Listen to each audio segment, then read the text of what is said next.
It's been a long night and morning. Just watched the entirety of the finale of Critical Role Exandria Unlimited Calamity. 6 hours long. I took a break to sleep in the middle there because it started at 10 p.m. my time zone, and I very much needed it. But overall, this was a fantastic episode and a fantastic series, and I really can't wait to break down my thoughts for all of you on this finale and on the series as a whole. If you enjoy this, I do content on Critical Role and on D&D in general a lot, so be sure to subscribe. On a recent video, I think something like 97% of my viewers weren't subscribed, so consider doing that if you enjoy it. I'd really appreciate it. But yeah, let's get into my thoughts on Exandria Unlimited Calamity. I'm a dungeon master first and foremost, so I'm going to start out by talking about the wonderful dungeon master of this campaign, Brennan Lee Mulligan. I've been a huge fan of his for years. He's one of the DMs that has inspired my DMing style the most. I've loved his work in Dimension 20, particularly. Fantasy High is one of my favorite campaigns I've seen ever. And really, I think he's just incredibly gifted, particularly in tone. He's able to balance tone so well. This is such a bleak and just generally dark story, and he's able to balance that with humorous moments, especially in the first few episodes, quite well, and overall keep it going in a way that is both incredibly tragic but has uplifting streaks throughout it, and I think that's a fantastic gift. I also think he does a great job of being his player's biggest fan, which is a trait that I personally encourage in any DM. I think it's important to allow your players to fully express their characters and themselves in any way they possibly can, and I think Brennan does a fantastic job of that. I was talking to a friend of mine after the first episode of the series. I love Matt Mercer as a DM and his style and his world building, and I think that Brennan getting to take advantage of that world building is fantastic, because I just love watching Brennan's DM style, even a lot more than I love watching Matt Mercer's, which is really saying something, because they're both up there as some of my favorite DMs, because he just has a way of bringing the world and the NPCs to life in such a unique way, and I really love it. I should preface the rest of this video. Big spoiler warning for the entirety of EXU Calamity. From here on in, I'm going to get into all of the spoiler talk about just episodes individually or about my thoughts on specific moments. But yeah, I think that tone balancing really comes in well between bouncing between different PCs, because I felt like various PCs had very different tones. We started out super dark with Xerxes' opening, which was, God, one of the most fantastic openings to a campaign I've ever seen. Great example of the hot start, which is a term I've stolen from Matt Colville, who's another fantastic DM, and I really loved his video on it. But regardless of that, the dream that Xerxes had to begin it both did a great job of foreshadowing his journey and the journey of this campaign as a whole. But he could bounce from that to a humorous moment with Loquacious, whose name is spelled, I think, like 5 or 6 different ways in my notes for this video. But it's fine. It's fine. But overall, I really like them. And overall, the characters all felt like they were kind of playing things to the players' extremes, which I really liked. Particularly, Loquacious felt like it was just a more extreme Scanlan if the Meat Man had been a newsman instead of selling furniture, I think is what he did, and drugs. I think Travis's Carrot was, or Serret, sorry, not Carrot, he's not a vegetable, did a fantastic job of being a noir rogue and really fit with Travis's more martial tendencies in terms of picking characters. And Lou, Nidus really felt like he had some Seacaster vibes, at least with having the pirate background, and I really loved him. That's one of my very few criticisms of the series, is that I wish we'd seen Nidus more. It felt like he was sidelined for portions of it, particularly in episode, I think it was 2, when everybody was going around to do their different missions in different places. Nidus was paired up with Xerxes, and the two of them went off to the Hall of Prophecies, where Xerxes had this big vision with the Lord of the 9 Hells, Asmodeus, where Nidus, I think, was taking a bath during that. He did hear and read the prophecy, which was big, but that was still felt like he should have had more to do, maybe. But overall, I think that is a very minor nitpick on my part. This is my first time seeing Abria as a player, which I absolutely loved. I think she did a great job. Absolutely how I would have built a character for one of these campaigns. I will say that my first thought was, if I'm doing, a wizard in a big city of wizards, Abjurer is instantly a fantastic idea, both because of how tanky she was able to make her character, and because of the ability to increase the power of your counterspells and dispel magic, both of which were incredibly important. And furthermore, the Arcane Ward was responsible for helping out a lot of people, and I think single-handedly saving Loquacious, her character's ex-husband's, life on multiple occasions, particularly in that last episode.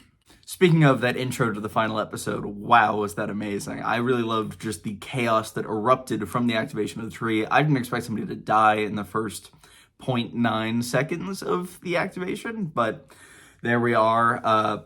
Pasha was unfortunately struck down. Those visuals on everything there were quite fun to see. And I really liked specifically the magic items all beginning to break just from the arcane force of this area. There was a tweet that I'll throw up here from Abria that happened during the game that she said, Brennan said, oh, you can have as many magic items as you want, which everybody took advantage of. But he very much took advantage of himself, and I really respect the planning there. That was quite innovative on his part. And furthermore, Loquacious only survived that blast because Laerryn had that arcane ward on him. But yeah, that was quite something and quite a way to introduce the episode. And then leading that directly into Xerxes' deal with Asmodeus there, and him being struck down 3 times and restored, and just, wow, that was amazing. Luis was just such a dark horse in the series, as I'd never seen him in anything. He was the only player I'd never seen in anything before, and he just knocked it out of the park on all regards. I think Xerxes probably had the strongest individual story out of any of these characters, and if anybody seemed to be the main character of this campaign, I think it was definitely his journey that was followed the most. But overall, I also have a soft spot for Paladin, so that's probably my bias showing through. But yeah, he did a fantastic job throughout. And in that description of the magic items exploding, particularly Nidus's bag of holding exploding and him being burned by all of the gold was just incredibly symbolic and fun to just hear from a almost just reading the text perspective, as I thought it was quite fun, especially with the focus on dragons and how dragons can often be emblematic of wealth in literature. It's very fun to examine from that lens. Further, I'm just looking at some notes I've made here. I really liked that the final episode gave us a glimpse into Vespin, who we've heard in Critical Role as a just historical figure throughout, just very villainized, which rightly so. They started the Calamity, which was quite bad, but just seeing them as a human who's realized their mistakes in that second that they were cured by Xerxes was really fun to see, and I think it was great to see them take initiative and briefly stall the deal with Xerxes, which really was a good final act for Vespin before fully turning back to evil in the final battle there.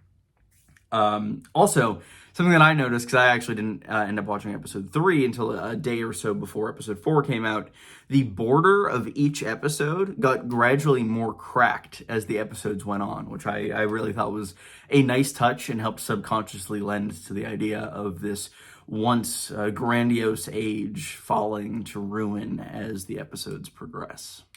I also think that this last episode is one of the most quotable episodes in Critical Role history. My favorite quote I wrote down was from Abria, saying that the only hit point that matters is the last one, which, at least in 5th edition, is absolutely true, and I think it's just great overall.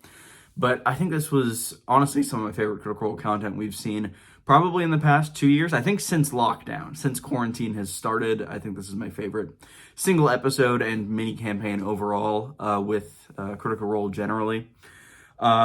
I really think that the atmosphere was really well done throughout as well. And honestly, that last episode ended up taking a very different turn than what I expected. In the 3rd episode, it seemed like they were kind of going to be the bringers of the apocalypse in full regard and fully on the side of it. However, once that switch was actually flipped and things had started going bad, it was great to see them all kind of trying to save things, trying to salvage things, trying to save innocent lives. I really like that in my just media in general, and it very much felt like a kind of Rogue One type deal, which was very much what people were comparing it to beforehand, and I was quite excited to see it that way. One of my favorite elements of this miniseries is how it allows us to view the history of this fantastical world. I've realized recently that I have a real soft spot for this, and I'll explain why. But as somebody who just loves history and loves studying history, we'll never get to have this in the real world. We'll never get to see what it was like exactly during like the Civil War or the 100 Years War or something like that. But being able to go back in a fictional world and see exactly what was happening rather than having it kind of be twisted to some regards of any account is quite fun to see. Particularly Loquacious had a line in the 3rd episode saying that history isn't real, it's just what people put out into the public. That very much echoes a lot of the sentiments that we have in reality, being that history is written by the victors and can often be written in quite skewed ways that end up favoring one group or another. And I think it's great to be able to see this unbiased perspective of exactly what happened here.